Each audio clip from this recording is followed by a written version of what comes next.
পাকিস্তানের সাবেক অধিনায়ক মোহাম্মদ হাফিজ বলেছেন, বাংলাদেশের সঙ্গে যে নাটকীয়তা হয়েছে তা সম্পূর্ণ আইসিসির প্রশাসনিক ব্যর্থতা। হাফিজের মতে, ক্রিকেটের নিয়ন্ত্রণ সংস্থার উচিত এখনই ভুল স্বীকার করে ক্ষমা চাওয়া, নইলে এমন ঘটনা বারবার ঘটতে থাকবে।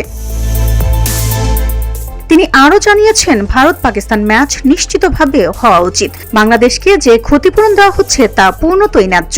অবশেষে বাংলাদেশের বিশ্বকাপ ইস্যুতে বিসিসিআই, পিসিবি, বিসিবি ও আইসিসির চতুর্মুখী নাটকীয়তার অবসান হয়েছে। টাইগাররা বিশ্বকাপে খেলতে না পারলেও আইসিসির কাছ থেকে পাচ্ছে তাদের প্রাপ্য ক্ষতিপূরণ, যা পাকিস্তানের অবস্থানের কারণে আইসিসিকে দিতে বাধ্য করেছে।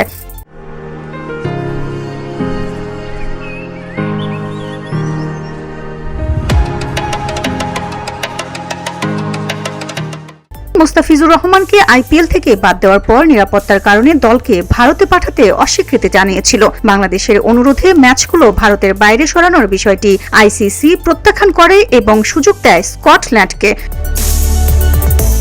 পরিস্থিতি সমাধানের জন্য লাহোরে বিসিবি প্রধান মহসিন নাকভি ও বিসিবি সভাপতি আমিনুল ইসলাম বুলবুলের সঙ্গে আইসিসি প্রতিনিধি দলের বৈঠক অনুষ্ঠিত হয়। সেখানে সকল সমস্যার অবসান ঘটে।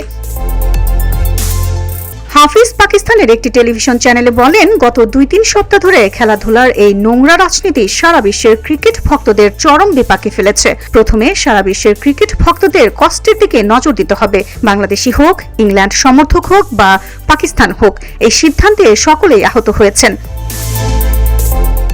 আমার একটাই প্রশ্ন, কার ভুল ছিল? ভুল প্রকাশই বা কেন হয়নি? ক্ষতিপূরণ দেওয়া হচ্ছে, কিন্তু কোন ভিত্তিতে দেওয়া হচ্ছে? যদি ভুলের উপর ভিত্তি করে হয়, তাহলে কেন তা স্বীকার করা হয়নি? খেলার শুদ্ধতা ও চেতনা রক্ষার দাবিগুলো আগে কোথায় ছিল? কেন সবকিছু এই পর্যায়ে পৌঁছালো? তিনি আরও জানান, আইসিসি ও তাদের প্রশাসন পুরোপুরি ব্যর্থ হয়েছে।